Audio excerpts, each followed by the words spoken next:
আসসালামু আলাইকুম ওয়ারাহমাতুল্লাহি ওয়াবারাকাতু। কেমন আছেন বন্ধুরা? আশা করি আল্লাহর রহমতে সবাই ভালো আছেন। আমিও বেশ আলহামদুলিল্লাহ ভালো আছি।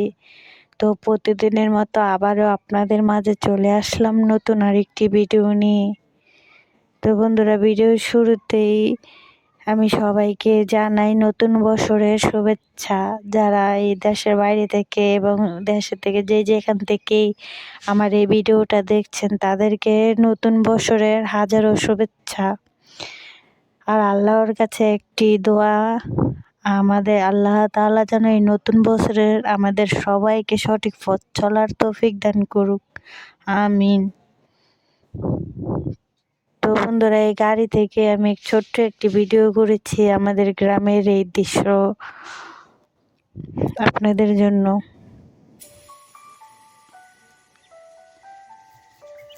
তো বন্ধুরা, এই তো রান্নার মাঝে চলে আসলাম, নতুন বছরের নতুন রেসিপি নিয়ে চলে আসলাম।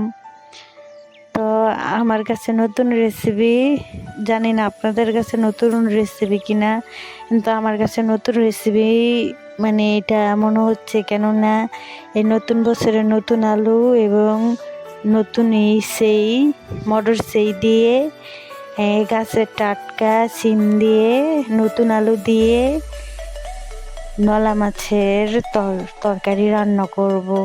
কালীবাউসের মাছের মাথা নিয়েছি 2টা, আর একটি লেজ, একটি খান্ডি। তো রান্না করব আজকে গাছের সিম দিয়ে।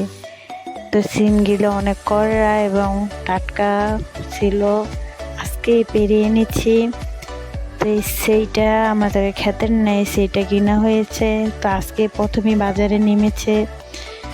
তো কয়েকদিন আগে নেমেছিল, অনেক দামের জন্য কিনতে পারিনি, কিছুটা দাম কমেছে তাই কিনে এনেছি। আমরা সিম দিয়ে নতুন রান্না করি, নতুন বছরের নতুন তরকারি। এই তো বন্ধুরা, প্রথমে আমি মাথাগুলো খান্ডি লেজটাকে আমি প্রথমে হলুদ আর একটু লবণ দিয়ে ভালো করে মেখে ভেজে নিব। বন্ধুরা, এই মাছটা করলাম দেশি মাছ, দেশি কালীবাউস মাছ ছিল। তো আমি প্রথমে নলা মাছ বলে ফেলেছিলাম। তো আমাদের ফ্রিজে নলা মাছও ছিল। তো আমি কালীবাউসের মাথাগুলো বের করেছি, তো আমার মনে নেই কা, তাই বলে প্রথমে আমি নলা মাছ বলেছিলাম। তো এটা হচ্ছে কালীবাউসের মাছের মাথা এবং একটা খান্ডি। বন্ধুরা, এদিকে মাছটা ভাজা হোক, ওদিকে আমি তরকারিটা রান্না করার জন্য মশলাটা রেডি করি।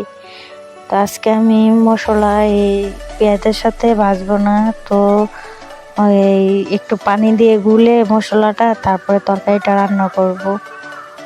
তো মশলা বলতে এই হলুদ, মরিচ, আদা, রসুন, লবণ, এই 3টা একসাথে আমি একটু পানি দিয়ে মিক্স করে তারপরে তরকারিটা রান্না করব।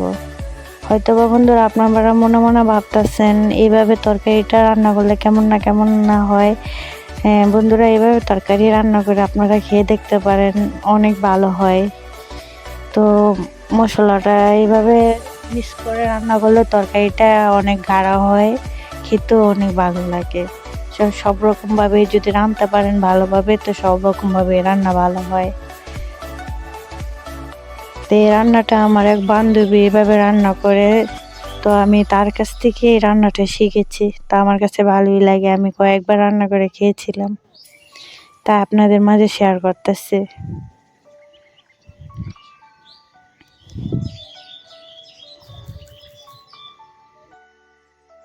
তো বন্ধুরা, মশলাটা মাখানো রেডি হয়ে গেছে, এবার আমি মাছগুলোকে নামিয়ে নিব। এদিকে মাছটাও ভাজা হয়ে গেছে। তো মাছটা নামিয়ে নিয়ে তরকারিটা রান্না করার জন্য হাঁড়ি বসিয়ে দিয়েছি। তো হাঁড়িতে তরকারিটা রান্না করার জন্য পরিমাণ মতো তেল দিয়ে দিয়েছি। তো এবার পেঁয়াজগুলো দিয়ে দিয়েছি। পেঁয়াজগুলো বাদামি কালার হলে আমি মশলাটা দিয়ে দেবো, যে মশলাটা আমি পানি দিয়ে মিক্স করে রেখেছিলাম। তো আর একটু পানি দিয়ে আমি ভালো করে মশলাটা কষিয়ে নিব। বন্ধুরা, এই মশলাটা আপনারা যদি ভালোভাবে কষিয়ে নিতে পারেন, তো তরকারিটা খেতে অনেকে ভালো লাগবে। মশলা এবং তরকারি যত কষাবেন ততই তরকারির টেস্টটা ভালো হবে, খেতেও অনেক ভালো লাগবে।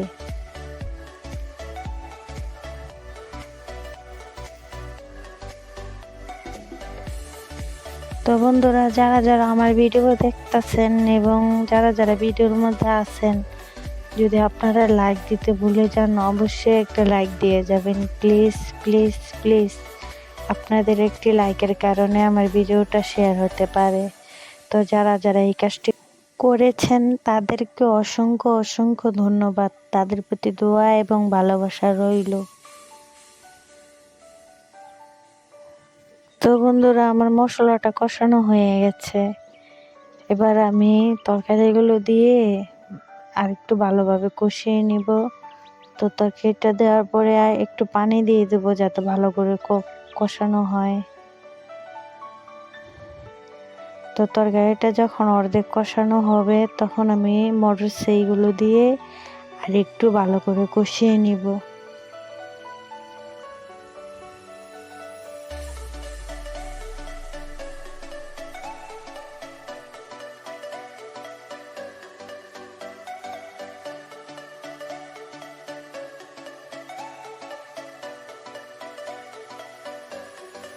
তো বন্ধুরা, তরকারিটা অর্ধেক কষানো হয়ে গেছে। এবার আমি এই মটর সেইগুলো দিয়ে আর একটু ভালো করে কষিয়ে নিব।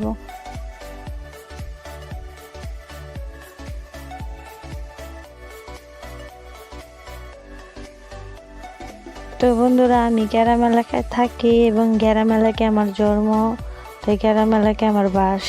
তো গ্রাম এলাকায় মানে সব কিছু দেশি পাওয়া যায়, সব কিছু তো বলে বোঝাতে পারবো না। তা আমি গর্বিত, আমি একজন দেশি মানুষ, বাংলাদেশের মানুষ, বাংলাদেশি এবং মুসলিম। তো আল্লাহর রহমতে সব কিছু দেশি, ফ্রেশ এবং আল্লাহ যতটুকু খাওয়ায় খাচ্ছি এবং রান্না করছি, ওইটি আপনাদের মাঝে শেয়ার করি 2-1 দিন পর পর। তো যারা যারা আমার ভিডিও আপনাদের কাছে ভালো লাগে, যাদের কাছে, তারা চাইলে আমার এই ছোট্ট চ্যানেলটাকে সাবস্ক্রাইব করে নিতে পারেন। এবং যারা যারা গ্রামের দৃশ্য ভালোবাসেন এবং গ্রামের রান্নাগুলো পছন্দ করেন, সবসময় যারা সবজি পছন্দ করেন খেতে, আমি বেশিরভাগই সবসময় সবজি রান্নাই আপনাদের মাঝে শেয়ার করি। যেহেতু আমি গ্রামে থাকি, গ্রাম এলাকার মানুষ সবসময় আমাদের সবজি বেশি খাওয়া পড়ে।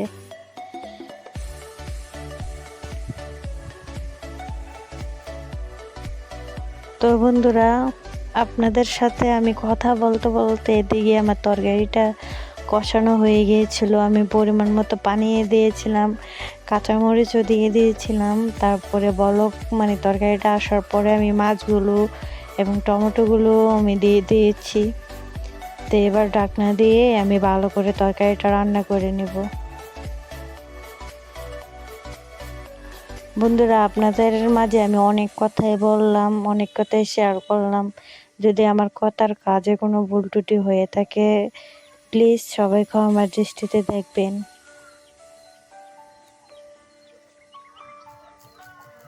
বন্ধুরা, আমার তরকারিটা হয়ে গেছে। এবারে আমি ধনেপাতা দিয়ে 2 মিনিট জাল করে নামিয়ে নেব।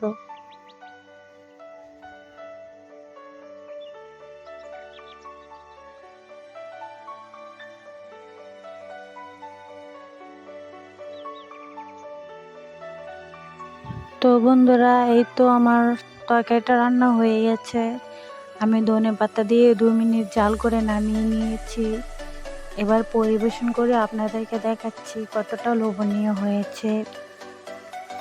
তো বন্ধুরা, এই আমার আজকে মটর দিয়ে দেশি সিমের তরকারিটা কেমন হয়েছে অবশ্যই কমেন্টের মধ্যে জানাবেন। আর আপনারা সেই দিয়ে সিম রান্না করে খেয়ে দেখতে পারেন বন্ধুরা, অনেকে মজা হয়। তো মাশাআল্লাহ, খেতে অনেকে ভালো লেগেছে। তা আপনারা অবশ্যই বাসায় রান্না করে খেয়ে দেখবেন। তো কাঁচা তরকারি যত খাবেন ততই শরীরের পক্ষে ভালো। তো আজ এই পর্যন্তই। সবাই ভালো থাকবেন, সবাই সুস্থ থাকবেন, সবাই নিরাপদে থাকবেন, সবাই সবার পাশে থাকবেন। আসসালামু আলাইকুম ওয়া রাহমাতুল্লাহি ওয়া বারাকাতুহু। তো বন্ধুরা, যাওয়ার আগে আবারও সবাইকে জানাই নতুন বছরের শুভেচ্ছা। আল্লাহ হাফেজ।